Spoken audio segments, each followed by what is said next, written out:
Très heureux de vous retrouver chez vous, chez nous. Mesdames et messieurs, bonsoir et bienvenue à notre magazine sociopolitique d'une heure de débat Actu 60. Nous avons le plaisir de recevoir pour vous deux fils du pays. Il s'agit du pasteur Serge Taboko.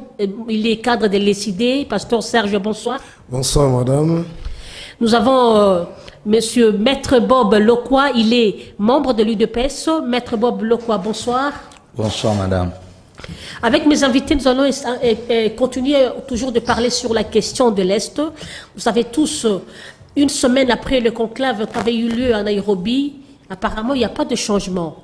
Les choses continuent à s'empirer. Nous allons en discuter tout au long de cette émission. L'arrivée de...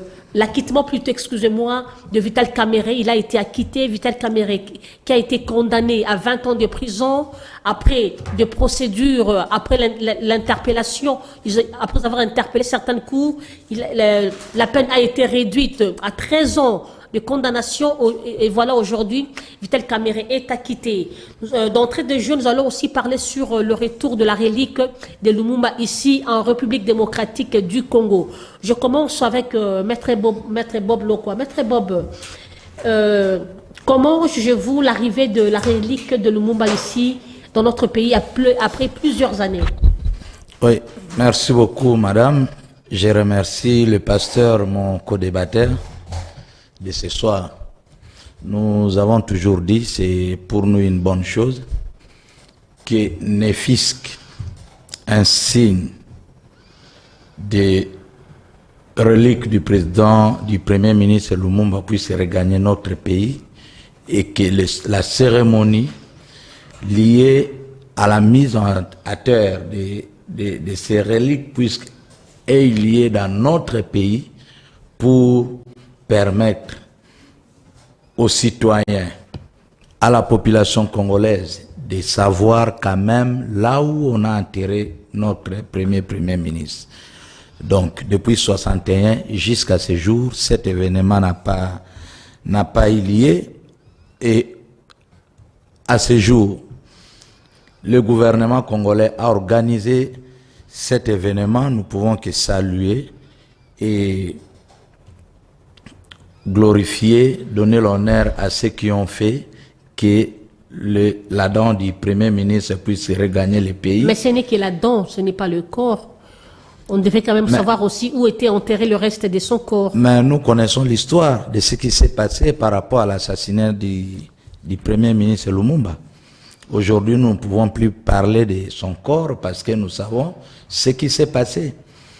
Mais du moins, les assassins, les auteurs de son assassinat, à l'occurrence la Belgique, nous ont dit qu'il y a une dent du premier ministre qu'ils ont conservé comme preuve qu'il avait réellement été assassiné par la Belgique. Et nous avons suivi à travers les médias que cette dent a été certifiée et la famille a été convaincue que réellement c'est la dent du premier ministre Lumumba. Et voilà, le gouvernement a organisé les obsèques dignes de son nom. Et nous observons 3 jours de deuil national. Donc, nous pouvons apprécier cet acte qui va dans le sens d'honorer le mémoire du premier ministre Lumumba. Donc, voilà. Merci. Pasteur Serge, je veux juste que nous détendions un peu. Pasteur, tout en étant pasteur, ça ne gêne pas le sacerdoce? Merci beaucoup, merci pour pasteur, la question. Pasteur, dans la politique, le sacerdoce n'est pas gêné? Ce n'est pas gêné, je peux te répondre rapidement. Je crois que c'est dans les années, ou soit depuis la Deuxième République, qu'on a inculqué dans la compréhension, dans le mental de la majorité de la population, que la politique c'est diabolique, la politique c'est satanique. Serviteur de Dieu, enfant de Dieu ne peut pas faire la politique. En réalité, c'est la démagogie. Je peux te donner des exemples terre à terre. Aujourd'hui, je crois, c'était en 2019. Après les résultats, on a amené notre compatriote Félix Tshisekedi, le président de la République, au stade, avec tout autour de lui, avec des pasteurs. C'est-à-dire, c'était quoi? Il faut aller recommander le pouvoir qu'il a eu aux mains de... Vous avez la réponse, aux mains de Dieu. Mais quelque chose qui sort de Satan, quelque chose qui sort des démons. Parce que la politique, c'est satanique, la politique, c'est diabolique. Comment vous allez encore prendre là, quelque chose de satanique, de diabolique, recommander ça encore vers de Dieu? Et dans la plupart de nos églises, surtout dans les églises de réveil, s'il y a un frère qui est nommé ministre et déjà quelque chose, on fait un kit d'action de grâce. Mais quelque chose de satanique, quelque chose de diabolique, comment vous allez encore célébrer, faire un kit d'action de grâce? Je peux dire, c'est vraiment, c'est la médiocrité. En réalité, la politique, ce qu'on nous a appris, c'est l'art de gérer. Ce que Macron fait, c'est la politique. Ce que Joe Biden fait, c'est la politique. Mais ce qui se passe dans la majorité des pays africains, en général, en partie dans notre pays, c'est pas la politique, c'est la démagogie. Ça, c'est pas la politique. Nous aurons le temps d'une émission. Mais peut-être chercher un autre cadre un peu très élaboré pour parler un peu là-dessus. Oui. Nous sommes passés aussi pour juste un peu combattre ces antivaleurs-là, cette ignorance-là. D'abord, je peux donner peut-être un dernier élément. La Bible dit, et lorsque les justes se multiplient, les peuples dans la joie. Mais lorsque les méchants se multiplient, les peuples gémissent. Et si aujourd'hui les enfants de Dieu, la majorité des enfants, surtout que la majorité des Congolais sont des chrétiens, et qu'on se retrouve dans des institutions publiques, étatiques, et ainsi de suite, vous ne voyez pas que le pays peut aller de l'avant? Merci, pasteur. Répondez un peu à ma question. À quel état d'esprit avez-vous reçu l'arrivée de la relique de Lumumba ici dans notre pays? Merci beaucoup. Bon, sur le plan symbolique, sur le plan culturel, ce n'est pas vraiment un problème. C'est pas un problème. Mais ce qui me dérange particulièrement, ici, je ne suis pas venu parler au nom du parti. Ce qui me dérange, c'est que quand on parle, par exemple, du général de Gaulle, on parle, par exemple, de Mao Tse-Tse, c'est-à-dire ces esprits-là. Et quand nous parlons de Lumumba, ce sont des esprits rares. Si vous arrivez aujourd'hui en Allemagne, vous arrivez aujourd'hui en Russie, partout en Afrique, j'ai vu même, je crois en 2010 ici, l'ancien président de l'Afrique du Sud, Thabo Mbeki, est venu ici, il a donné même un témoignage. Il a dit, voilà, Madame Kassé ici, il était encore à l'époque là, étudiant aux États-Unis d'Amérique. J'ai vu même l'ancien président tunisien qui a donné ici un témoignage, toujours dans la même voie, pour témoigner qu'ils sont lumumbistes. C'est-à-dire, Lumumba, c'est un esprit. Il ne faut pas laisser Lumumba dans le symbolisme. Il ne faut pas laisser Lumumba dans des fêtes. Hein? Bon, voyez, je crois, vous avez suivi, je crois, c'est la semaine ici, il y a même un député tanzanien qui dit, bon, on ne peut pas envoyer nos enfants là-bas, ce sont des gens qui ne comprennent rien. On ne peut pas envoyer nos enfants aller mourir là-bas. Et ils s'intéressent toujours dans des fêtes, dans l'histoire. Mais je crois même dans les mois passés, c'était l'ancien vice-président, je crois, l'ancien vice-président kenyan. Il a dit le Congo, c'est un pays laitier. Si vous voulez avoir quelque chose, allez là-bas. Là, il s'intéresse aux prières, danser. C'est que moi, je suis en train de voir. Lumumba, il faut enseigner Lumumba, il faut enseigner ce courage. Vraiment, mais quand je passe même dans des télévisions, dans des chaînes de radio, s'il y a des gens qui m'ont inspiré pour faire ce combat qu'ils sont en train de faire, entre autres, c'est Lumumba. Je me dis, aujourd'hui, moi, je suis dans les quarantaines d'années, l'âge, pardon. Lumumba, je crois, c'était dans les trentaines. Il est mort, je crois, 36 à 37 ans. Imaginez ce monsieur à cet âge-là, l'âge des fleurs. En dehors de ça, il n'était pas comme notre aîné, la même main dit souvent, un homme vigueur. Un premier ministre, il pouvait seulement dire aux Belges, bon, c'est fini. Prenez tout ce que vous voulez parce que ces gens-là, leur souci, c'était quoi? De continuer dans le système du néocolonialisme. Ils sont partis, mais ils laissent quelques marionnettes diriger à leur place. C'est-à-dire prendre des décisions qui vont sortir de la Belgique et ainsi de suite. Mais Lumumba dit non, on va traiter égal. Voilà cet esprit. Maintenant, ce qui me motive, c'est quoi? Lorsque Lumumba écrit une lettre à sa femme, il dit ma vie est moins importante que la République démocratique du Congo. J'aimerais qu'un jour, l'histoire du Congo soit écrite par des Congolais. Voyez cette capacité de voir les choses. Et sans oublier, il y avait Paul et Okito. Et je crois que depuis la République jusqu'à aujourd'hui, on oublie ces gens-là. Laisse-moi te dire une chose, madame. Quand Lumumba a commencé sa lutte, je crois après les premières élections, qu'on a organisé en 60, il a eu la majorité. Ça dit c'était un leader. Il était passé là, il a la majorité, ça dit il y avait beaucoup de gens qui étaient derrière lui. Maintenant, quand les couacs ont commencé, quand l'histoire a commencé, chacun s'est retiré. Un s'est retiré. Mais jusqu'à la fin, il y a eu deux personnes, des résistants, des héros aussi, qui n'étaient pas aussi des moindres, c'était aussi des cadres, c'était des ministres qui ont accepté de mourir ensemble le même jour avec Lumumba. Qu'est-ce qui fait qu'on parle plus de Lumumba, mais les deux autres, Maurice Polo, c'est méchant. C'est méchant, madame, c'est méchant. Imaginez si Lumumba était seul, comme la majorité l'ont abandonné, l'avait abandonné à l'époque. Ils disent, bon, papa, toi tu ne veux pas collaborer avec les Blancs, reste. Et qu'il était resté seul. Moi, je suis sûr et convaincu que Lumumba n'allait pas continuer le combat. Mais peut-être qu'il regardait de gauche, il va au kilo. Il regardait à droite, il va en politique. Non, allons. Et peut-être c'est ça qui donnait le courage, la force de continuer. Et sciemment, bon, je ne sais pas si c'est intentionnellement, depuis la Deuxième République jusqu'aujourd'hui, ils s'organisent là, ils s'arrangent. Peut-être bon. Selon les informations en notre possession, même les enfants de Lumumba, la plupart des régimes, ils divisent ces enfants-là, comme on a fait à l'époque des Belges. Hein. Même quand on a arrêté Kimbangu, on a cherché un peu de donner un peu d'histoire, de postes aux enfants pour fermer un peu la bouche. Et c'est comme ça, ils cherchent les enfants qui sont un peu doux, négocier avec le régime. Et ce qui me dérange encore, même ces enfants-là, Rolas, la sœur, l'autre là, vous ne savez pas que votre papa est décédé, il est mort le même jour avec les autres. Vous ne pouvez pas appeler, si le gouvernement vous appelle, vous privilégiez, vous pouvez dire non, notre papa n'était pas mort seul, il y avait aussi des autres. Donc pour moi, je termine de dire que nous disons que Lumumba, ce n'est pas dans le symbolisme. Lumumba, c'est toute une école. Lumumba, c'est un esprit qu'on doit enseigner, c'est-à-dire de ne pas trahir le pays. C'est-à-dire d'accepter de mourir pour l'unité du pays. C'est-à-dire de ne pas prendre, sous-traiter. Quoi? L'armée de votre pays, ce n'est pas sous-traiter.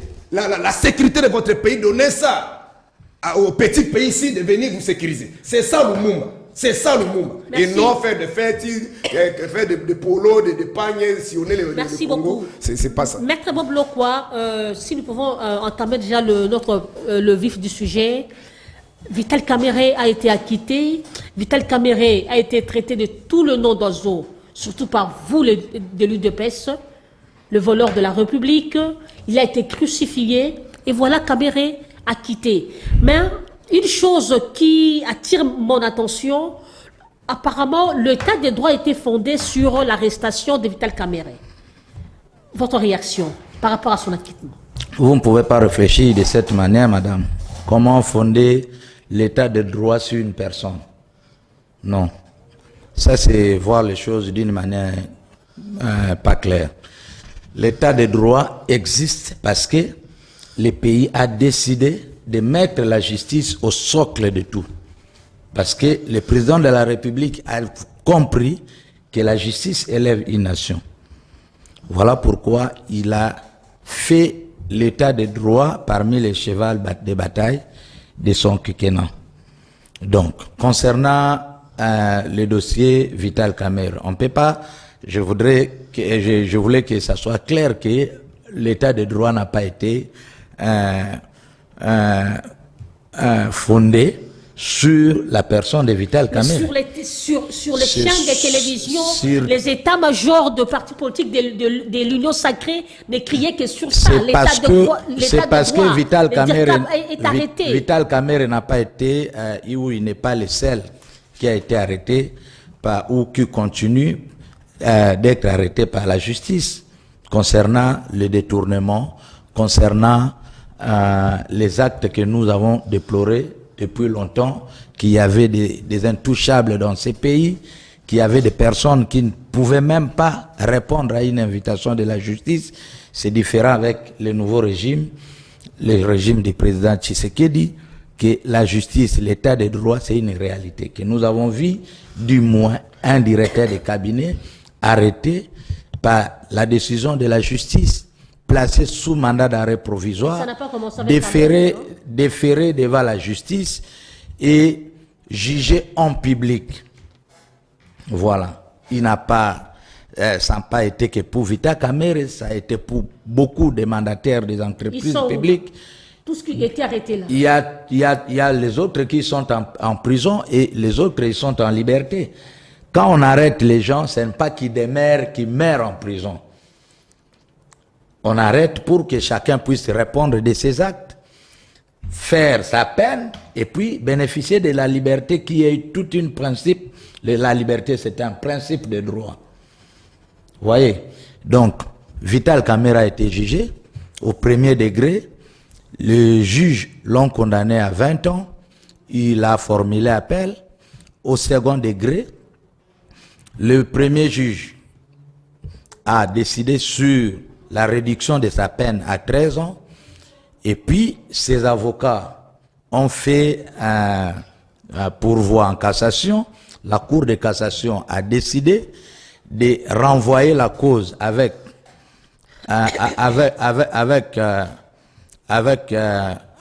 ordre de changement des juges. Ils ont changé les juges. et les juges là ont décidé sur son acquittement. Donc c'est aussi la justice. Et maintenant, qui a détourné les 57 millions? Acquitter quelqu'un pour des faits dont il était poursuivi et l'acquitter pour des causes, des motifs. J'ai l'arrêt avec moi dans mon téléphone. Ils ont motivé qu'il n'y avait pas de preuves suffisantes pour condamner Kamer et les autres. Donc, ce sont des décisions de justice que nous pouvons que nous incliner. La justice a décidé.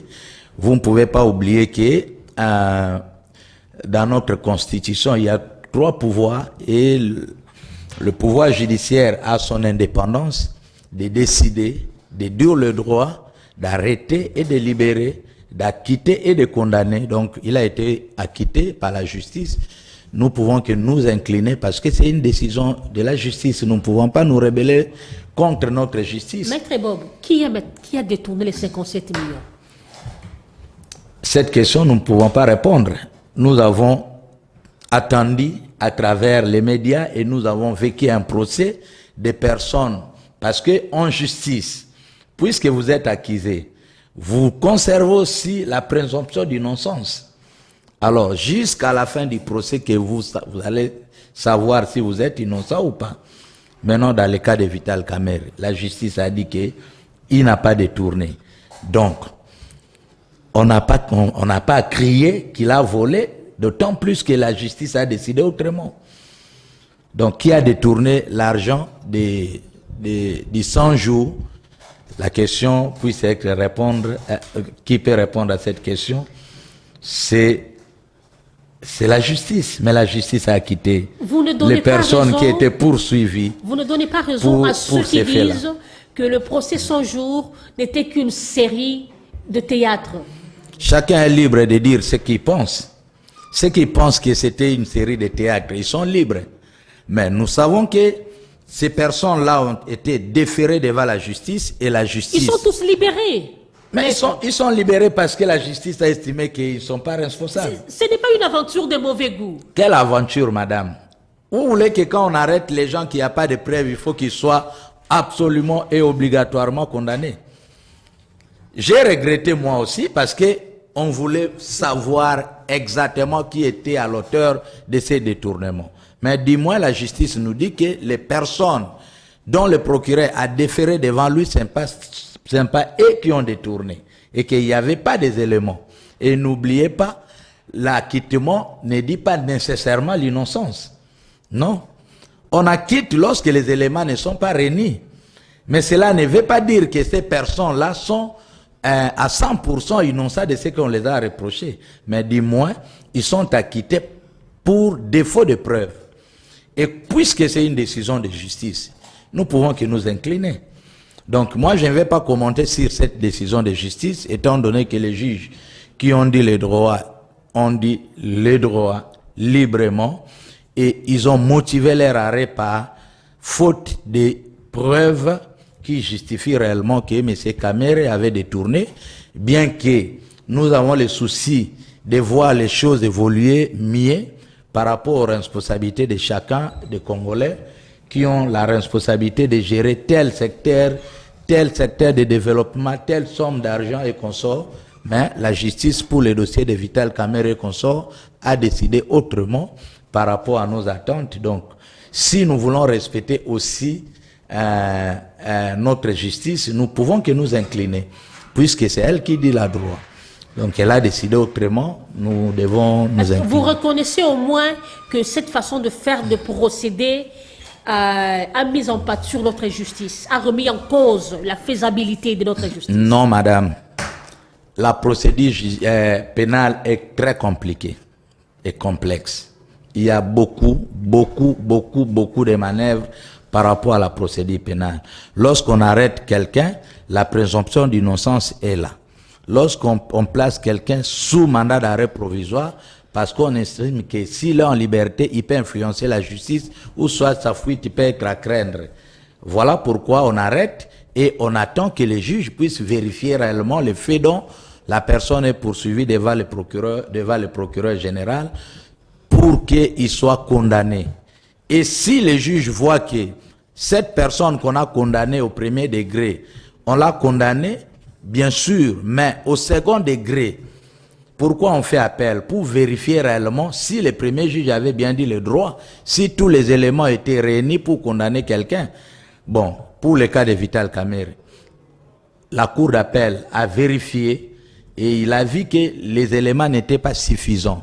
Beaucoup crient qu'il y a théâtre, c'est un procès politique comme la majorité aime dire, mais nous sommes les pratiquants de droit, nous disons que si tous les éléments étaient réunis, la justice ne pouvait pas passer outre. Merci. Puisque la justice a vu que les éléments qui peuvent leur permettre de condamner en âme et conscience Vital Kamerhe n'étaient pas réunis, ils l'ont acquitté. Nous devons nous incliner parce que c'est une décision de la justice. Merci beaucoup.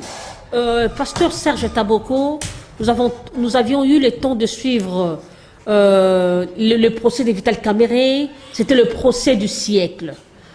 Et tout le monde avait crié, voilà l'état de droit. L'état de droit en marche. Un directeur de cabinet arrêté. Aujourd'hui, Vital Kamerhe est acquitté.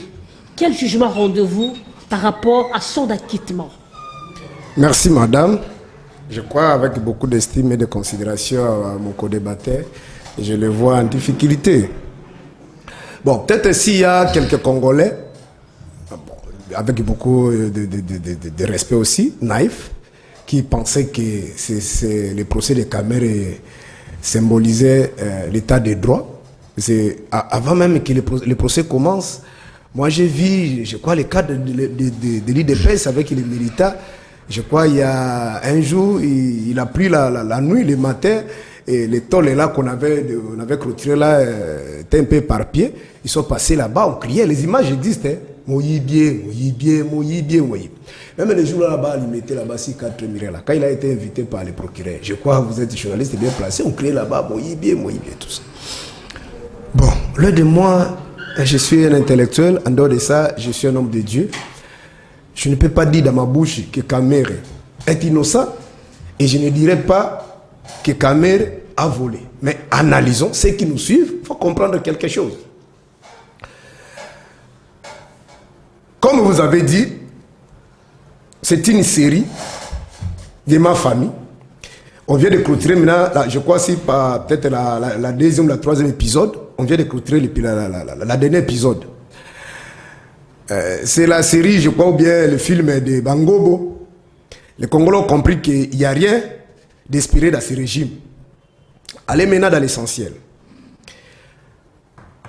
Est-ce que le procureur qui a invité M. Kamerhe pour la première fois, un directeur du cabinet du chef de l'État, n'avait pas toutes les informations? C'était pas supputation, c'était pas rumeur. Est-ce là, il y avait, je ne sais pas, une crainte pour la faute d'un directeur du cabinet? Il faut l'arrêter parce que si vous le laissez à l'extérieur, il va fuir.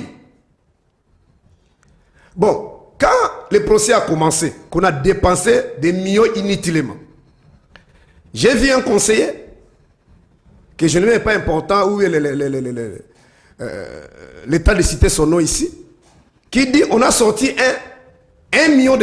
L'homme de 52 notes techniques. 86 et 80 notes techniques par jour.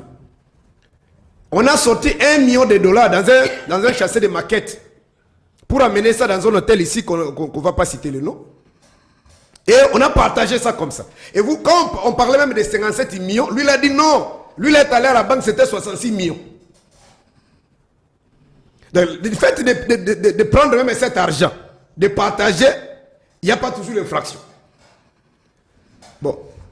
Le fameux Jamal, que M. Vital Kamerhe au début ne connaissait pas, a transféré de la République démocratique du Congo à son pays plus de 10 millions. Contrairement à notre législation, je crois que vous serez d'accord avec moi, notre né ici, Willy Bakonga, a été arrêté. Il y avait plus de $10 000 dans son sac.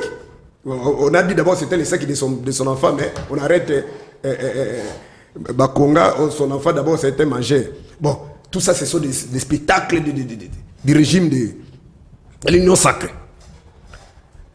C'est-à-dire du fait même à Jamal de transférer dans son pays plus de 10 millions.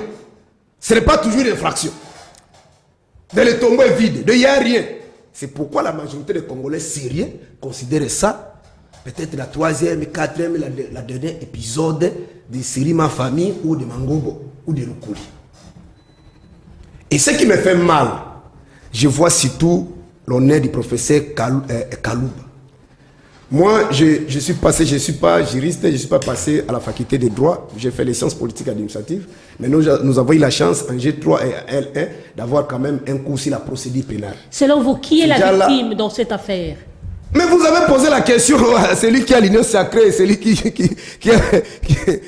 les institutions. Il dit qu'on n'est pas, il ne peut pas répondre à une telle question. Mais l'argent de l'État est parti. Avec le peu de connaissances que moi j'ai, en République démocratique du Congo, il y a ce qu'on appelle l'exécutif. Et l'exécutif est piloté, conformément à l'article 90 et 91, c'est par les chefs de l'État. C'est-à-dire le programme du gouvernement est piloté entre le quoi, endossé par le Premier ministre, mais en collaboration avec le président de la République. Mais à l'époque, là, quand on a commencé leur histoire, ils appellent ça, je crois, ils appelaient ça le programme du chef de l'État. Oui, c'est comme ça qu'ils appelaient ça. Au moins, je ne sais pas dans la Constitution, peut-être lui, c'est un juriste, j'ai beaucoup de réserves, s'il va me présenter une disposition de la Constitution qui dit qu'il y a aussi un programme du chef de l'État. Donc on a fait ça sciemment pour dilapider l'argent. On a fait ça sciemment parce qu'il y avait notre aîné, Tchibala, qui était là. Qui faisait l'intérim en entendant que le gouvernement Ilunkamba soit mis en place. Mais on a mis Tchibala de côté pour donner à un directeur du cabinet de piloter tout un programme de gouvernement. Et c'est lui qui donnait maintenant les instructions au ministre. Et ceci n'est pas architecture. Dans un gouvernement, c'est le ministre ou le premier ministre qui doit avoir les instructions ou bien qui doit obéir au directeur du cabinet. Les ministres ne dépendent du premier ministre, mais il y avait un premier ministre là-bas. Même si c'est fier d'intérimaire, mais c'était le premier ministre. Vous comprenez? Donc tout ça a été fait à dessein. C'est pourquoi, un jour, quand j'ai suivi le président de la République, chez votre confrère Christian Lusakweno, qui dit, M. Kamere, c'est un homme honnête. Intègre, sérieux. Un homme sérieux, intègre. Madame, avec beaucoup de respect, les téléspectateurs qui nous regardent. Est-ce un homme honnête, sérieux, crédible, peut détourner l'argent? Pasteur Serge, mais quand même... Un autre élément. Je vous relance. Mais quand même, l'histoire retiendra qu'il y a eu un directeur de cabinet du régime de M. Félix Tshisekedi a été arrêté. Mais si ma mémoire ne me trahit pas, avant d'abord... On n'effacera pas la page de l'histoire. Avant d'abord d'arriver là.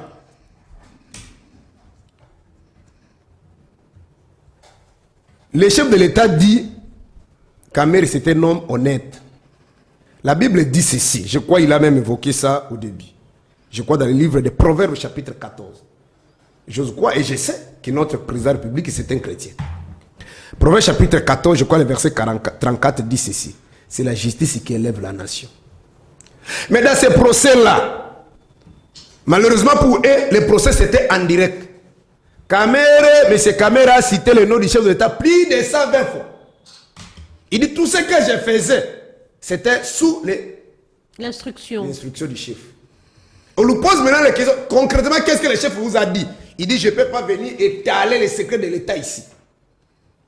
Bon, lui, c'est un juriste dans les procès pénals. Si aussi tu es ton nom, tu ne peux pas venir là-bas même comme un enseignant pour donner le fisc des éléments préliminaires, voilà, comme on a appelé les Bitakour et les autres. Donc si je comprends bien, il aurait fallu que le chef de l'État aussi vienne comparer. C'est pour vous dire que, juste pour conclure et dire que c'est une vaste aventure. C'était juste parce que vous avez parlé, vous avez, je crois, posé la question plus d'une fois à mon co-débatteur. Il était incapable de vous expliquer tout ce qui était interpellé là-bas. Ils sont partis. Les tombeaux est vide, comme d'autres Congolais disent. Les tombeaux est vide. Il n'y a personne qui est là-bas. On condamne, on retient d'abord le monsieur par le procureur de la République de Katemiri. Il est innocent. On le condamne pour 20 ans. Il est innocent.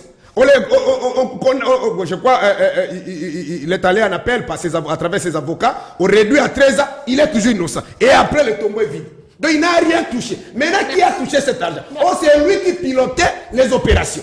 Laisse-moi te donner le dernier exemple. Puis le programme, c'était de 100 jours. 100 jours avec ma petite connaissance, je crois que c'est 3 mois et demi. Voyez l'avenue université. Si vous passez aujourd'hui, c'est bloqué. Mais on avait créé, on avait travaillé, on avait construit cette avenue pendant le programme de 100 jours. Dans le programme de 100 jours. On a construit aussi l'avenue Bokassa. Mais pour votre information, on vient de reprendre ces avenues-là. Merci. Je ne vais pas aller m'étaler là-bas dans les Kassai partout. Je donne seulement l'exemple pour les Congolais qui me suivent, peuvent aller vérifier. C'est-à-dire, on a repris. Maintenant, la personne qui a géré, qui a piloté ces travaux-là, un agent public de l'État, qui gère, qui organise, qui construit une route, ou peut-être réhabiliter une route. Après 3 mois, 4 mois, la route est détruite encore. Merci, et vous venez reprendre sortir encore l'argent. Le monsieur est innocent. C'est un homme crédible, un homme juste. Oh là là. Merci et beaucoup. comme ça, vous demandez que les opérateurs économiques qui viennent investir dans un pays comme ça. Merci beaucoup. Entamons déjà le second sujet. C'est vrai, il y aura de recadrement de la part et d'autre. Je suis avec vous, Maître Bob. Nous allons parler par rapport à la question de l'Est. Après une semaine de conclave, et voilà aujourd'hui, les choses ne changent pas. Oui, madame. Avant que je puisse répondre à la question liée à notre troisième sujet, je voudrais placer un dernier mot par rapport au sujet que nous venons d'aborder, celui de l'acquittement de M. Kamere. Je voudrais préciser ceci. Lorsque les procureurs arrêtent, c'est qu'ils voient il y a des indices sérieux de culpabilité. J'avais souligné tantôt, on arrête quelqu'un si sa fuite est à craindre ou sa mise en liberté peut influencer les enquêtes. C'est comme ça que la justice arrête et place quelqu'un sous mandat d'arrêt provisoire ou en détention. Ce qui a été avec M. Vital Kamere et tous les autres Jamal et consorts. Après le long procès, là où je n'ai pas apprécié est que lorsque ils ont permis à ce que ces procès soient télévisés en direct pour permettre à la population de suivre au premier degré, ils auront dû faire la même chose au degré d'appel pour que la même population puisse comprendre ce qui s'est passé réellement, pour en fait de permettre à éviter des genres de propos, des genres séries telles, tout ça et consort. Le procès au degré d'appel n'a pas été télévisé et voilà directement la population a pris l'acquittement de Kamere. Nous sommes habitués dans un état où la justice ne fonctionnait pas vraiment bien et qu'ils ont raison de dire que non, il y a eu théâtre de ceci parce que ce n'est pas tout le monde qui maîtrise ce qui se passe réellement dans les procédures pénales et ce qui se passe réellement dans le rouage de la justice. Ça, à ce niveau-là, vous avez invité les communs des mortels à assister dans un procès. Après, il n'y a plus communication où le procès n'a plus été télévisé et directement acquittement. Donc, chacun peut évoquer tout ce qu'il veut, mais moi, je sais que la justice a dit les droits. Le pasteur, tantôt, il dit qu'il ne peut pas dire que c'est Kamere qui a volé. Tantôt, il est pasteur, c'est Kamere qui est réellement l'auteur parce que c'est lui qui a géré, il devrait être condamné. Bon, voilà, on n'a pas un problème particulier avec lui. Son acquittement, c'est une bonne chose pour sa famille d'abord. Et voilà donc tout ce que nous pouvons dire par rapport à ça. À la question que vous m'avez posée, après... Une semaine de conclave à Nairobi, il n'y a pas de changement. Oui. Après une semaine de conclave à Nairobi, nous avons vu les partis. Pas d'avancée positive. Les partis, le Rwanda, l'agresseur de la RDC, notre pays, avait aussi signé les accords que nous avons signés. Mais malheureusement, nous constatons avec nous que le Rwanda continue à défier la communauté internationale, les Nations Unies, voire même les nations d'Afrique de l'Est. Le Rwanda continue à se comporter comme un État voyou qui n'a peur de personne. Il tue devant et au vu de tout le monde, et la communauté internationale est silencieuse par rapport au non-respect des accords que le Rwanda signe avec les autres États, par rapport à son comportement. Mais nous, de notre côté, notre armée est responsable. Notre armée est en train de bien se comporter, de mieux se comporter sur le terrain. Aujourd'hui, d'ailleurs, l'armée congolaise a défait le M23. Il vient de récupérer plusieurs localités, c'est-à-dire si les Rwandais ne respectent pas les accords, les Congolais ont déjà pris conscience que nous devons absolument défendre notre territoire, avec ou sans les accords signés par nous. Les FARDC ils sont sur le terrain et il ne donnera plus cadeau à personne. Maître Bob, donc, vous avez dit que nous avons une armée responsable. Mais du moins, il faut reconnaître que nous avons un État faible. Oui, mais qui a affaibli l'État congolais? C'est le régime de Kabila. Kabila est déjà passé. Il est déjà passé, mais les effets de son attitude, de son irresponsabilité, de l'irresponsabilité de son régime continuent vous ne pensez pas à se manifester. À chaque fois que vous justifiez au nom de Kabila, Madame, on ne justifie pas au nom de Kabila. Lorsqu'on détruit les services de sécurité, lorsqu'on détruit l'armée, lorsqu'on détruit les services de l'État, l'enseignement, ça ne peut pas revenir en normal dans moins de 2 ans. C'est un travail qu'on est en train de faire. Mais cela ne nous empêche pas de dénoncer, de décrier ces comportements qui a affaibli l'État. Parce que aujourd'hui, le président Tshisekedi est au pouvoir. Vous voyez comment les recettes de l'État sont en train de monter. Vous voyez comme ça l'armée congolaise a pris conscience même au sein de l'armée de dénoncer les infiltrés. Nos militaires maintenant ont le courage de dénoncer ces infiltrés. Alors, à l'époque de Kabila, ça n'a pas existé parce que tout le monde avait peur. Ils ont affaibli l'État. Nous devons prendre conscience, nous Congolais, et prendre courage de refaire ce que les autres n'ont pas fait parce que c'est notre pays. Ça vaut de notre honneur. Les rapports entre États, ce sont des rapports de force. Nous devons être un État fort. Le Rwanda travaille de manière en sorte que le Congo soit un État faible. C'est connu de tout le monde. Lorsqu'on est faible, on ne nous respecte pas. Nous avons maintenant un fils du pays qui a pris courage de dire non aux aventures du Rwanda, qui a pris courage de dire non à toutes sortes de conditions pour faire la paix. Et voilà, donc nous sommes à l'aise que les choses iront mieux dans les jours à venir. Des accords au jour le jour. Vous dites qu'il a dit non aux aventures du Rwanda? Oui. Est-ce que le chef de l'État a eu le temps d'indexer le Rwanda, de pointer du doigt Rwanda? Le président de la République, vous avez suivi les porte-parole du gouvernement. Vous avez suivi les premiers ministres et même les présidents de la République. Ils ont dit, les ministres des Affaires étrangères, ils ont dit clairement que notre pays est agressé par le Rwanda. Il n'y a pas de secret. Le gouvernement congolais parle d'une manière claire, donne même des preuves de cette agression. Donc, nous sommes tous aujourd'hui derrière notre armée pour défendre notre territoire. Le président de la République, au Conseil des ministres, il a dit clairement aux membres du gouvernement que prenaient toutes les dispositions parce que nous sommes agressés par le Rwanda. Le Rwanda est en train de défier la communauté internationale parce que, en réalité, le Congo, nous sommes en guerre contre la communauté internationale qui se cache derrière ces petits Rwandais.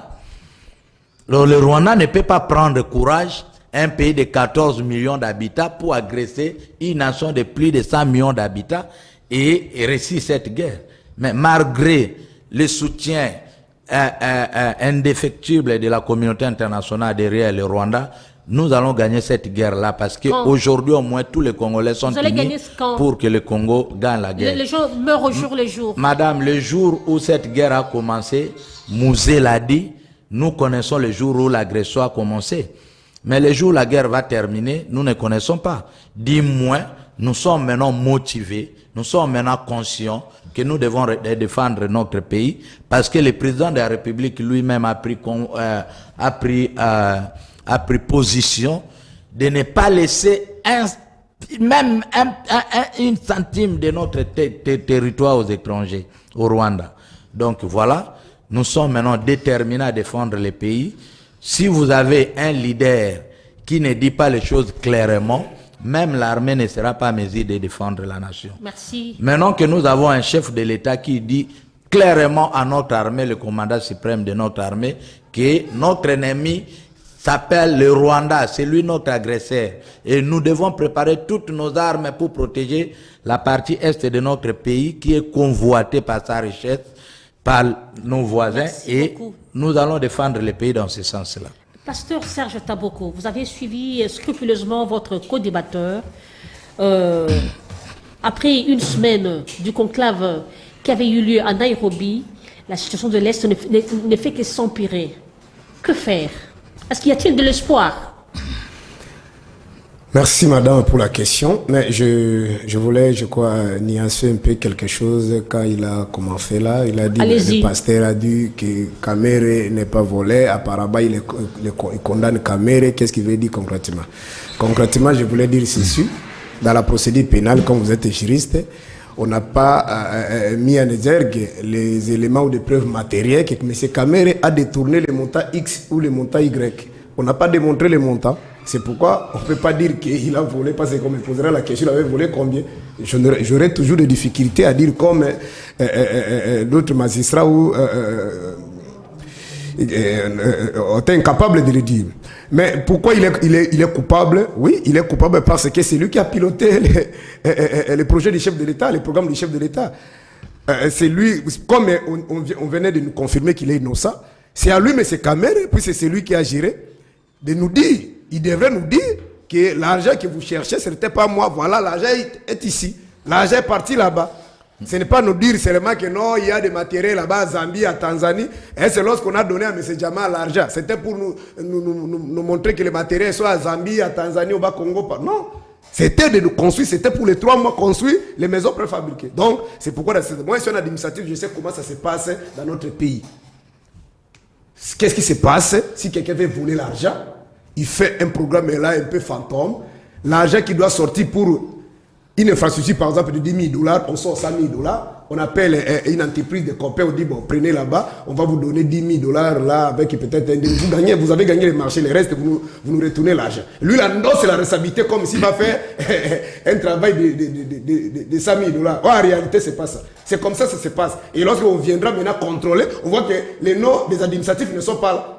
On ne trouve pas leur nom, mais il y a une société qui endosse ces résultats que moi j'avais pris autant. En réalité, ce n'est pas ce qu'il a pris. C'est pourquoi vous voyez, on fait des routes ici, comme des. Bon, les Kinois disent, chinois. C'est-à-dire, donc, c'est ça. Alors, rentrons maintenant dans ce qui est important pour nous. C'est pénible, madame, pour ces sujets-là. Parce que comme je vous parle maintenant, Bunagana n'est pas contrôlé par les institutions congolaises. Bunagana est entre les mains des terroristes que le président du Kenya nous impose de négocier avec des terroristes. Mais ce qui me met encore mal avant de continuer dans le fond du débat, je crois que vous avez même relevé ça. Vous avez pris le pouvoir. Mais chaque jour, je crois que vous voulez déjà consommer presque 4 ans. Chaque jour, vous tournez toujours avec le nom de M. Kabila. Mais vous avez promis les Congolais, dès que vous serez au pouvoir, le tout sera changé. Mais vous êtes là, ça vous reste presque 6 année. Bon, je sais que là, des personnes a dit que vous allez faire jusqu'à ce que Jésus va revenir. Mais nous sommes sûrs et certains que les Congolais sont conscients. S'il y a d'autres Congolais qui ont résisté, qui ont sacrifié leur vie pour que Kabila puisse partir, et vous êtes venus là-bas, à part des cérémonies, des voyages, et vous pensez qu'on va encore vous laisser hypothéquer notre avenir. Parce qu'aujourd'hui, tout Congolais, tout jeune Congolais, rêve que fouille ce pays. Vous avez vu même un artiste, j'ai fait même un raccordement, faut dire, Lité Akanda. qui descend dans son aéroport, dans l'aéroport pardon, de son pays. Il a été chassé dans un pays étranger. Il vient, il plaît. Ça dit, c'est ça les sentiments de tout Congolais. Les sentiments de tout jeune Congolais. Il y a même quelqu'un jeune qui m'a dit, papa, est-ce un jour si on amenait même des avions comme on a vu avec les matchs avec le Maroc ici, on nous amenait même 200 avions ici, on dit, jeunes Congolais, tout le monde cherchez là où vous voulez. J'ai dit, il a parlé à Lingala, vieux qu'on risquait tout le monde va fouiller. Donc, vous avez bâti campagne. Vous aviez un projet de société. Mais vous arrivez, votre projet de société, c'est Kabila détruit. Mais si vous suivez toutes les images, toutes les interviews de notre compatriote Félix Tshisekedi qui est devenu président aujourd'hui, mais il parlait que de Kabila. Même père son âme, papa était Tshisekedi Wamoulouba. Il parlait que de Kabila. Il va rentrer là-bas. Il a détruit. Vous comprenez? Mais vous venez, c'est comme si vous ne saviez rien, vous ne saviez pas, et vous êtes ici pris que le pays, même quand l'histoire de Kamuna n'a pas commencé. Mais c'est Félix qui a dit que tout ça c'est Kabila. C'est lui qui a créé cette guerre, ce trouble-là, pour venir comme sa pierre pompier. Les images et les interviews existent. Vous comprenez? Et aujourd'hui, vous êtes ici pris au Kabila, qui ne sait pas que l'armée a été infiltrée. Et depuis 98. Mais si on se battait ensemble, je me souviens les jours-là si triomphal. Les propos de notre compatriote Félix Tshisekedi, il parlait à Lingala. Nous sommes venus ici, non, dire l'autre à l'équipe, non, nous sommes venus ici pour chercher parmi nous les candidats communs. C'est lui qui va sortir, on doit les soutenir. Nous allons nous battre pour chasser ces gens ici. Quand ils seront chassés, on va se mettre ensemble, faire des réformes consensuelles. Ça, c'est les propos de M. Félix, si triomphant. Faire des réformes consensuelles, que la diaspora reprenne, vienne voter, qu'on rentre dans les dés, tout ce qu'il a dit là. Mais arrivé là-bas, il fait exactement, il fait la synthèse du régime de Mobutu, de Mouzé et de Joseph Kabila. C'est-à-dire, aujourd'hui, nous sommes dans la continuité. Rentrons maintenant, puis c'est la télévision, c'est l'État, je risque de faire trop d'acrobatie inutilement. Madame, nous sommes tués par des Rwandais, même les petits pays ici. Si vous suivez le plateau de vos confrères, surtout de l'Afrique, on se moque de nous. Les Rwandais aujourd'hui sont devenus premiers producteurs et exportateurs de coltan, de matières premières. Et nous tous nous sommes passés au bas de l'école. On sait que les Rwandais n'ont pas ça. Je crois avant même le Covid, j'ai suivi les informations dans des chaînes internationales, que les Rwandais bénéficiaient de 50 millions de dollars dans le tourisme seulement. Le tourisme. Il a même aujourd'hui les animaux, tout ce que vous connaissez dans notre pays, c'est là-bas. Et j'avais pris même l'engagement de ne plus utiliser le mot infiltration. Demande-moi pourquoi. Pourquoi? Mais dans tous les conclaves là, comme le conclave diabolique qu'on vient de faire là, on vous amène une liste des caporals, des aventuriers au Rwanda, au Ouganda, partout. On prend des petits messieurs là, on dit allez, vous signez, ils vont devenir des généraux dans votre pays là-bas. Et c'est comme ça se passe. Bon, on a compris, on a dit bon, Hassan City, peut-être que c'était le prix à payer. Il faut accepter ces gens-là qui viennent parce qu'on n'avait pas le choix. Les RCD avaient occupé presque une grande partie de notre pays. Bon, MLC n'était pas peut-être fort de chasser les RCD et ceux qui étaient ici à Kinshasa. Bon, le prix à payer, c'était de se mettre ensemble, aller aux élections, c'est le Congo qui vont choisir. Et vous-même, vous avez vu comment les autres vice-présidents ont eu des 0,00. Les Congolais ne sont pas naïfs. À l'instant où nous parlons, les choses ne marchent pas. Les choses ne marchent pas. Je vous relance. Que faire? Est-ce que nous pouvons penser à réorganiser notre armée en ce moment? D'abord, madame, c'est ce que notre... Je vais te dire, peut-être vous n'avez pas bien tiré l'attention. Mais M. Félix a dit, si triomphal, dès que nous chassons ces gens, prenons l'hypothèse que les élections étaient bien organisées selon eux, parce que Kabou Ndondi, je crois dans des plateaux de vos confrères, l'autre ici, c'est Israël Bossolo, l'autre ici, Top Congo, que tous les députés là, la majorité des députés ont été nommés. Bon, CDP dit, bon, les pouvoirs, l'élection présidentielle et législative nationale ont été organisés le même jour. Laissons ces débats là. Mais qu'est-ce qui manque à notre frère? Mais la voix pour est, comme j'avais suivi, je crois, la semaine dernière ici, notre frère Peter Kazadidi, nous avons trouvé ces gens-là. Qu'est-ce que nous travaillons avec? C'est-à-dire qu'ils veulent toujours donner jeter la responsabilité à Kabila. C'est-à-dire qu'ils ont trouvé, puis ils ont parlé de l'infiltration. Nous avons trouvé ces gens-là, ont été nommés, les accords signés par Kabila. Nous travaillons avec. Oh, mais vous avez déjà la liste. Vous connaissez celui-ci. Mais tout ça, il ne saura pas faire. Pourquoi? Parce qu'en sociologie politique, il y a une notion très importante, c'est ce qu'on appelle la légitimité. Veuillez chuter. Je cite par là. La légitimité. Oh, ce qui allait donner, même si j'étais un conseiller à notre frère Félix, ça me donnait l'argent. Lorsque notre le papa, le frère, le président Martin Faoul avait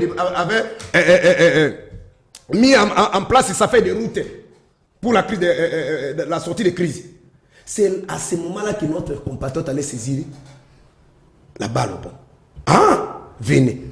Parce que l'enjeu c'était Fayoulou. Les autres là, quand ils allaient se mettre ensemble, on leur donne le poste. Il allait même. Ça c'était un conseil. Il allait même affaiblir Fayoulou. Parce qu'il serait déjà dedans.